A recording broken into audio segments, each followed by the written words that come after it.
البدع والأهواء، أهل البدع العقائدية وأهل البدع السياسية.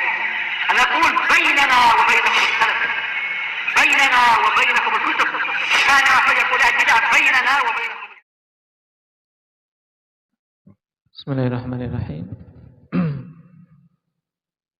Alhamdulillah hamdan katsiran thayyiban mubarakan fihi kama yuhibbu rabbuna wa yardah. Asyhadu an la ilaha illallah wahdahu la syarika lah wa asyhadu anna Muhammadan 'abduhu wa rasuluh sallallahu alaihi wa ala alihi wa ashabihi wa man tabi'ahum bi ihsanin ila yaumiddin. Amma ba'd. Ikhwani fillah rahimani wa rahimakumullah. Pembahasan kemarin berhubungan dengan lafaz al-jihah. Apakah itu ditetapkan bagi Allah Subhanahu wa taala? Jawabannya bagaimana, Hudzaifah?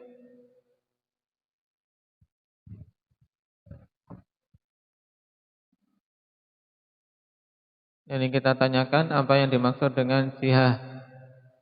Terus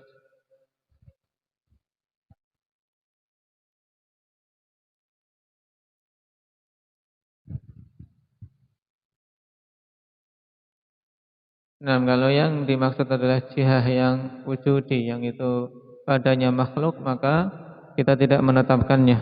Terus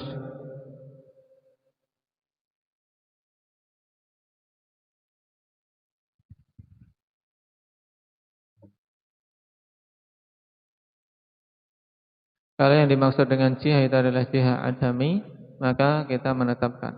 Baik. Itu inti kemarin. Sekarang kita lanjutkan. Wa qaulu Syekh rahimahullah, la tahwihil jihatus sit kasairil mubtadi'at. Huwa haqqun. Nah, perkataan Syekh bahwasanya Allah Subhanahu wa taala tidak dilingkupi oleh arah yang 6 sebagaimana keyakinan ahli bid'ah. Huwa haqqun, maka itu adalah hak. Bi'tibari annahu la yuhitu bihi syai'un min makhluqatih. Nah, dari sisi apa kok itu hak? Dari sisi bahwasanya Allah Subhanahu wa taala tidak ada sesuatu pun yang melingkupinya dari kalangan makhluk-makhluknya. Yaitu tidak ada satupun dari kalangan makhluk-makhluk Allah yang melingkupi Allah Subhanahu wa taala. Ini jelas, ya. Bal huwa muhitun bi kulli syai'in wa fawqah. Bahkan Allah Subhanahu wa taala lah yang melingkupi segala sesuatu dan Allah di atas segala sesuatu. Nah, ini jelas. Qala wa hadzal ma'na huwa alladhi aradahu Syekh rahimahullah lima ya'ti fi kalamih annahu ta'ala muhitun bi kulli syai'in wa fawqah. Dan inilah makna yang diinginkan oleh Syekh tentang penafian jihah. Sebagaimana akan datang dalam pernyataan beliau bahwasanya Allah Subhanahu wa taala Maha tinggi, melingkupi segala sesuatu dan di atas segala sesuatu. Nah, fa idza jumi'a baina kalami. Dalam cetakan lain baina kalamaihi ada ayatnya. Baik. Fa idza jumi'a baina kalamaihi wa huwa qawluhu la tahwihil jihadu sittu kasairil mubtadi'at wa qawluhu muhitun bi kulli syai'in wa fawqah ulima anna muradahu anna Allah ta'ala la yahwihi syai'un wa la yuhitu bihi syai'un. Ya, kalau digabungkan antara kedua perkataan beliau ini, yaitu perkataan bahwasanya tidak Allah Subhanahu wa taala tidak dilingkupi oleh arah yang 6 sebagaimana keyakinan mubtadi'at, dengan perkataan lain bahwasanya Allah melingkupi segala sesuatu dan di atas segala sesuatu, maka diketahui bahwasanya maksud beliau bahwa Allah Subhanahu wa taala itu tidak ada sesuatu pun yang melingkupinya. Ini. Dan wala yuhitu bihi syai'un. Baik. Dan tidak ada sesuatu pun yang melingkupinya. Penegasan lagi. Kama yakunu li ghairihi minal makhluqat, sebagaimana keadaan selain Allah Subhanahu wa taala dari kalangan makhluk. Kalau makhluk mesti dilingkupi oleh apa? Oleh yang lainnya. Wa annahu ta'ala huwal muhitu bi kulli syai'in al-'ali an kulli syai'in. Dan Allah Subhanahu wa taala itu kebalikannya, Allah lah yang melingkupi segala sesuatu dan maha tinggi atas atau tinggi di atas segala sesuatu. Lakin baqiya fi kalamihi syai'an. Akan tapi tersisa dalam pernyataan beliau ini dua hal. Ya, perhatikan. Ahaduhuma, yang pertama, anna itlaqa mithli hadzal lafzi ma'a ma fihi min al-ijmal wal ihtimal kana tarkuhu aula. Ini jelas dalam prinsip sebelumnya, Pak. Yang pertama, bahwasanya penggunaan semisal lafaz ini secara mutlak, tidak dirinci, ya, bersamaan dengan adanya ijmal dan ihtimal, adanya keglobalan dan kemungkinan-kemungkinan makna.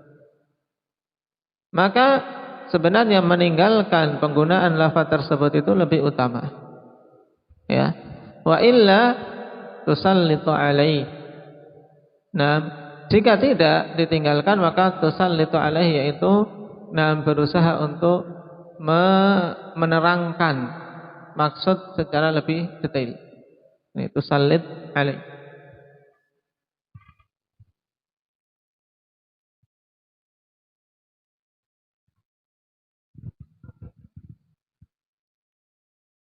Wa ulzima bitanaqudi fi itsbatil ihatati wal fawqiyah wa nafyi jihatil ulu. Naam. Dan diharuskan adanya apa? Kelaziman berupa tanaqud, berupa kontradiksi. Berarti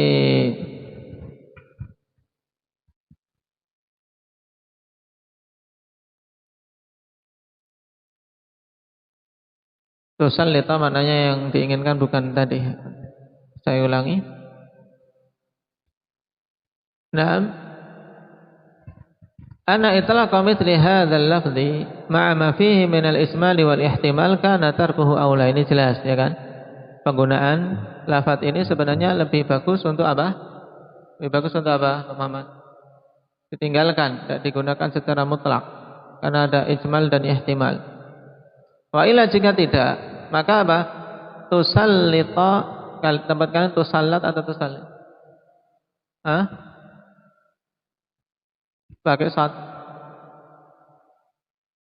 Nah, dalam bentuk mabni majhul, ya. Nah, fi'il madhi. Baik. Nah, itu lebih jelas. Wa illa tusallitu alaihi. Wa alzima bitanaqud fi itsbatil ihatah wal fawqiyah.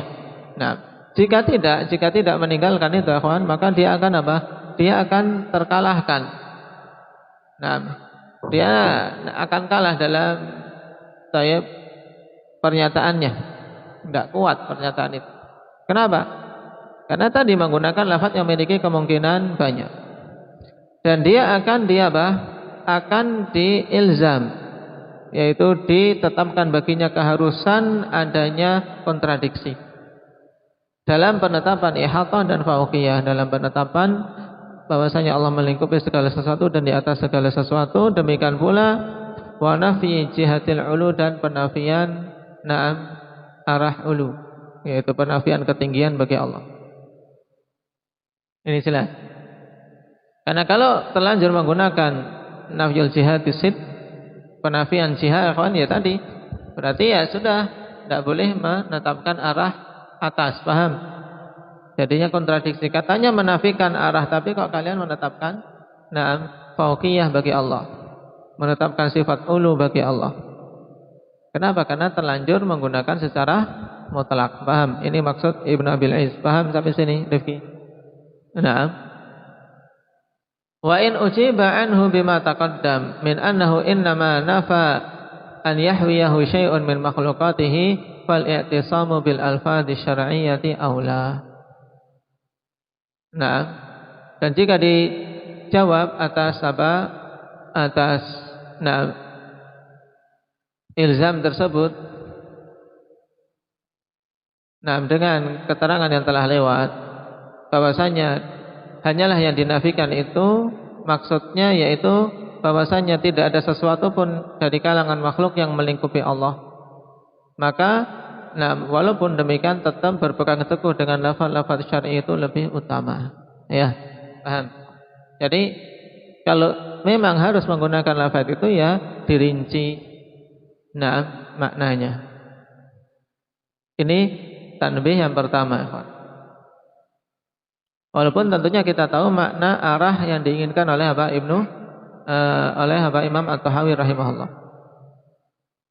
Asani yang kedua, anna qaulahu kasairil mubtadi'at yufhamu minhu annahu ma min mubtada'in illa wa huwa mahwiyun.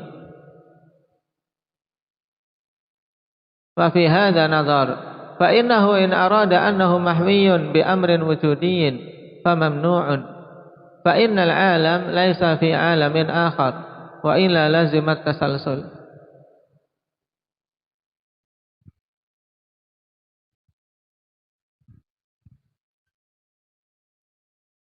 Tempat kalian mubtada'an atau mubtadi'an di harakat.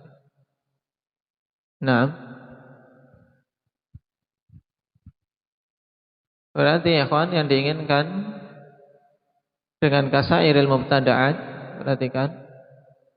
Saya ulangi, la tahwihil jihatus sid kasairil mubtada'at. Nah ini baru ngah dari sini. Makanya diharokat ini biar enggak keliru lagi nanti di waktu yang mendatang. Saya jadinya karena kalau mubtadi' langsung ke ahlul bidah. Tapi maksud mubtada' itu makhlukat. Itulah lafaz. Berarti kita ulangi. Ralat untuk yang depan berarti. Perhatikan wa ta'ala 'anil hududi wal ghayat wal arkani wal a'dha'i wal adawat la tahwihil jihatus sitti la tahwihil jihatus sittu kasairil mubtada'at. Ya, maknanya Allah Subhanahu wa taala itu dilingkupi oleh arah yang 6 sebagaimana makhluk-makhluknya. Ya, mubtada' itu kan sesuatu yang diadakan. Sesuatu yang diciptakan oleh Allah Subhanahu wa taala, itu maksudnya. Ini jadi diluruskan makna yang awal. Bahasanya perkataan beliau kasairil mubtada'at. Mubtada'. Dipahami darinya bahwasanya ma min mubtada'in illa wa huwa mahwiyun. Ya. Dipahami dari sini bahwasanya tidaklah ada satupun dari suatu makhluk, sesuatu yang diciptakan oleh Allah, mesti dia itu dilingkupi, ya, makhluk mesti dilingkupi makhluk lain, yang ini dilingkupi oleh makhluk lain terus. Paham ini maksudnya? Dipahami dari apa? La tahwihil jihatus sittu kasairil mubtada'at. Berarti sairul mubtada'at itu dilingkupi oleh makhluk yang lain, paham? Wa fi hadza nadhar, pada pernyataan ini butuh dicek ulang. Butuh dicek ulang, ada kritikan padanya. Kenapa? Fa innahu in arada annahu mahwiyun bi amrin wujudiyyin fa mamnu'. Sebab apabila beliau menginginkan bahwasanya segala makhluk itu dilingkupi oleh dengan suatu perkara yang wujudi, perkara yang sifatnya ada, maka famamnu', maka itu mamnu'. Wujudi itu maksudnya makhluk yang lain, maka itu mamnu'. Kenapa? Fa innal alam laisa fi alamin akhar, karena alam ini bukan alam ini tidaklah berada di alam yang lain. Kenapa? Karena alam ini sendiri kan mubtada'at, ya kan? Berarti kalau alam itu dilingkupi oleh sesuatu berarti dilingkupi alam yang lain. Alam yang lain dilingkupi oleh alam lain yang lain. alam terus. Akhirnya terjadi apa? Seperti ini, tasalsul. Wa ila lazimat tasakhul. Jika demikian maka akan apa?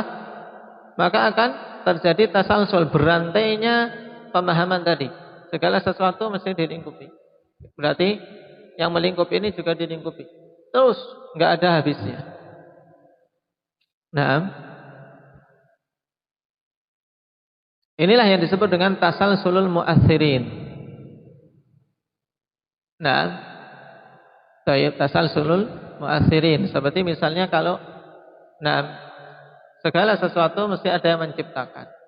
Yang menciptakan mesti ada yang menimpa. Itu yang digiring oleh iblis. Syaitan menimbulkan was-was demikian. Kamu ciptakan Man khalaqa kadza, man khalaqa kadza, man khalaqa kadza. Syaitan menimbulkan was-was. Siapa yang menciptakan, yang membuat meja ini? Tukang. Siapa yang menciptakan tukang? Kemudian jawab Allah. Kemudian akan ditanyakan lagi, siapa terus yang menciptakan? Allah. Kalau sudah sampai syaitan menggiring ke situ, bertanya, terus siapa ya? Kalau segala sesuatu ada yang menciptakan, terus siapa yang menciptakan? Allah. Nah, ini kalau enggak segera berhenti mengucapkan ta'awudz, a'udzubillahi minasyaitonirrajim, bisa apa? Bisa terjatuh dalam kekufuran. Akhirnya kufur pada Allah, berarti tidak ada. Akhirnya jadi orang ateis, dan atau orang-orang yang bingungan. Makanya Nabi Shallallahu Alaihi Wasallam bimbingkan kita kalau sudah sampai was-was seperti itu, bertanya-tanya. Bertanya-tanya tentang hal yang enggak boleh kita bertanya-tanya padanya. Harus apa? Segera falyasta'idz billahi wal yantahi. A'udzubillahi minasyaitonir rajim. Ucapkan. Karena godaan syaitan itu. Was-was. Kemudian berhenti sudah, tinggalkan. Katakan aku beriman pada Allah. Sudah selesai. Nah, ini tasalsulul mu'atsirin yang harus ditolak. Qala wa in arada amran adamiyan falaysa kullu mubtada'in fil adam. Bal minha ma huwa dakhilun fi ghairihi kasamawati wal ardi fil kursi. Wa nahwi dzalik. Jika yang diinginkan adalah apa? Amran adamiyan, yaitu perkara yang sifatnya adami. Baik. Maka maknanya pun tidak benar. Sebab apa? Sebab tidaklah segala sesuatu yang diadakan, yaitu diciptakan oleh Allah itu fil adam, ya, berada pada sesuatu yang adami, sesuatu yang tidak ada. Bahkan ada di antara makhluk-makhluk itu memang yang berada di dalam makhluk yang lain. Jelas ada. Dan ini kita saksikan, ya. Gelas di dalam air. Air berarti ada di gelas di dalam air. Air di dalam gelas. Berarti apa? Air ini dilingkupi oleh gelas. Ya. Gelas di dalam kulkas. Ya. Kulkas di dalam rumah. Ya. Itu. Rumah di atas tanah, di bawah kolong langit. Ini berada di alam terus demikian. Jadi ada makhluk yang memang berada di makhluk yang lain. Nah, jadi kasamawati wal ardi fil kursi, seperti apa? Langit-langit dan bumi. Bumi itu fil kursi. Dilingkupi oleh kursi Allah Subhanahu wa taala. Wasi'a kursiyyuhus samawati wal ard. Wasi'a kursiyyuhus samawati wal ard. Nah, ini yang diinginkan, maksud beliau ini. Bahwasanya kursi Allah Subhanahu wa taala luasnya melingkupi langit-langit dan bumi. Cuman ayat ini tidak sahih, ya kawan, bahwasanya langit-langit dan bumi itu berada dilingkupi oleh kursi. Cuman ayat ini menunjukkan agungnya kursi Allah Subhanahu wa taala. Nah, makanya ayat ini ayat yang paling agung dalam Al-Qur'an, ayat kursi. Wa nahu dzalik, dan yang semisal itu. Wa minha ma huwa muntahal makhluqat kal 'arsy. Dan di antara makhluk-makhluk ciptaan Allah juga ada yang menjadi akhir dari para makhluk, dari si atas, ya. Makhluk yang paling tinggi adalah arsy. Nah, ya jadi arsy itu arfa'ul makhluqat. Nah,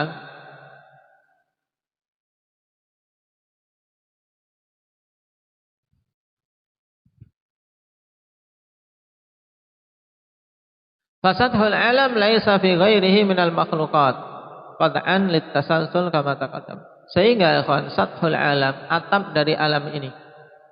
Sath yaitu atap dari alam. Itu apa? Tidak berada pada makhluk yang lain. Untuk apa? Kita tetapkan itu untuk memutus tasalsul mu'athirin tadi, sebagaimana telah lewat. Karena akan menimbulkan kerancuan berpikir. Sudah. Ini kalau mau kita mau membahas ini berarti apa? Tidak boleh kemudian diteruskan bahwasanya setiap makhluk berada di dalam makhluk yang lain. Nah, kenapa? Karena di sana ada makhluk yang apa? Yang menjadi akhir dari para makhluk dari sisi ketinggian, yaitu arsy. Dan sathul alam itu ya arsy Allah Subhanahu wa taala, sebagaimana kelak arsy juga menjadi apa? Atap jannah, atap surga itu. Baik.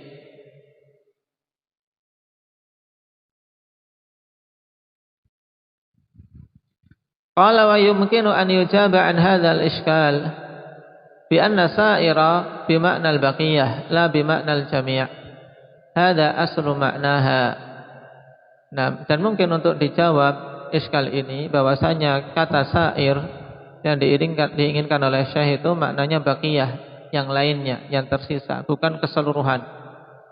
Dari kasairil mubtada'an maksudnya bukan seperti keseluruhan makhluk-makhluk, tapi apa? Seperti apa? Makhluk-makhluk yang tersisa, yang seperti makhluk-makhluk yang lain, yaitu keumumannya. Bukan bermakna jami' keseluruhan. Ini adalah asal dari makna sa'ir. Wa minhu su'r wa huwa ma yumqihi syaribu fil ina. Di antara penggunaannya juga kata su'ru. Itu adalah apa? Adalah sesuatu yang disisakan oleh orang yang minum di gelas. Kalau orang minum, ikhwan, orang minum kemudian ini ada sisa, ini namanya su'run. Makanya apa? Dibahas dalam apa? Dalam pembahasan fikih apa? Su'rul hirah. Apa hukum su'rul hirah? Maksudnya apa? Apa hukum air bekas minum kucing? Hukumnya najis atau suci?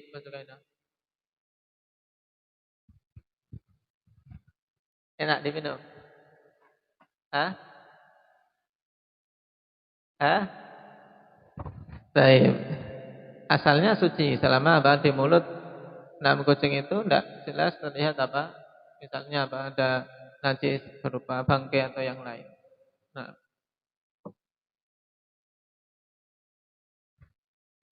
baik.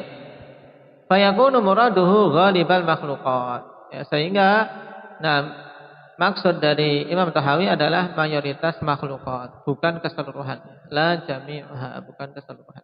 Nah, kalau makna ini berarti dibawa kepada makna ghalib, itu maknanya benar. Paham? Idz sa'iru 'alal ghalibi adallu minhu 'alal jami'. Sebab kata sa'ir untuk menunjukkan mayoritas lebih kuat daripada menunjukkan keseluruhan. Ya. Fayakunul makna, sehingga makna perkataan Imam Tahawi, annallaha ta'ala ghairu mahwiyin kama yakunu aktsarul makhluqati mahwiyan. Sehingga maknanya bahwasanya Allah Subhanahu wa taala itu tidaklah dilingkupi oleh makhluk-makhluknya, sebagaimana mayoritas makhluk-makhluk itu dilingkupi oleh apa? Oleh yang lainnya. Paham? Ini jelas. Bal huwa ghairu mahwiyyin bi syai'in. Bahkan Allah Subhanahu wa taala itu tidak dilingkupi oleh sesuatu pun. Ta'alallahu an dzalik. Maha tinggi Allah Subhanahu wa taala dari yang demikian itu. Wala yudhannu bi syaikhi rahimahullah annahu mimman yaqulu innallaha ta'ala laisa dakhilal alam wala kharijahu binafyin naqidain. Dan tidak disangkakan kepada Syekh bahwasanya beliau termasuk orang yang berkeyakinan bahwasanya Allah itu tidaklah berada di dalam suatu alam, tidak pula di luar alam. Gimana ini? Tidak ada di dalam alam, tidak pula di luar alam. Ini pembahasan ahli filsafat. Nah, kalau meyakini seperti ini memang terjatuh dalam kontradiksi. Allah tidak di dalam alam, tidak di luar alam. Sehingga dia menggabungkan antara apa? Naqidain, dua perkara yang bertolak belakang. Kama dhannahu ba'du syarihin, sebagaimana disangka oleh sebagian para pensyarah kitab ini. Bal muraduhu, bahkan yang dimaksud oleh Imam Tahawi, anallaha ta'ala munazzahun an yuhita bihi syai'un min makhluqatih wa an yakuna muftakiran ila syai'in minha al-arsy aw ghairi. Nah, sehingga maksud perkataan tadi ini yang dipegang, ikhwan, maksudnya kalau pembahasan tadi bantah membantah ahli batil bingung, sekarang pegang makna yang benar. Ini dipegang bahwasanya maksud Imam At-Tahawi bahwasanya Allah Subhanahu wa taala itu suci dari apa? Dilingkupi oleh sesuatu dari kalangan makhluk. Atau dengan ungkapan yang lebih sederhana, bahwasanya Allah Subhanahu wa taala itu maha suci dari apa? Dilingkupi oleh makhluk-makhluk. Kenapa? Karena kalau dilingkupi oleh makhluk berarti makhluk lebih agung dari Allah, ya kan? Ini tentunya batil. Dan Allah Maha Suci dari butuh kepada apa? Kepada makhluk-makhluknya. Allah tidak butuh sama sekali kepada makhluk. Arsy atau yang lainnya. Allah menciptakan arsy dan istiwa di atas arsy, bukan berarti Allah butuh terhadap arsy. Demikian pula Allah ciptakan kursi yang dalam athar Ibn Abbas, kursi itu maudhi'u qadamai Rahman, yaitu tempat kedua kaki Allah Subhanahu wa taala. Tapi tidak boleh kita gambarkan bagaimananya. Bukan berarti kemudian Allah butuh kepada kursi. Nah, ini harus diyakini ya. Kenapa? Karena Allahu Ghani, Allah Subhanahu wa taala zat yang maha kaya, tidak butuh kepada sesuatu pun dari kalangan makhluk. Nah, ini diingat-ingat makna yang sederhana ini. Nah, kalau bingung dengan penjabaran yang awal, intinya diingat yang di akhir ini. Barakallahu fiikum, nakta'i bihadza. Subhanakallah.